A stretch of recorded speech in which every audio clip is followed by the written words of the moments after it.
obey your parents in the Lord, for this is right.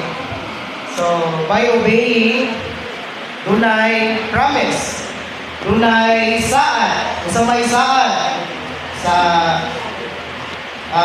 Ephesians 6:2, tahura ninyo ang inyong amahan o inahan, nga naman, nga maoy unang sugo nga may saad.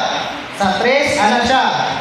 Aron, mga maayo mo o mutaas ang inyong kinabuhi dinhi sa yuta. So, wala nga, as a kabatanon, kung atong suglion ng atong panahon karon, murag feel bantaan ni sagaran na ito ba nga, mudisobey mata sa itong ginikanan. We are not honoring our parents. We are disobeying our parents. Then, nangandoy ta nga, mutaas atong kinabuhi para makabuhat nila, pero sa atong kagalingon, dili ta mutahod nila.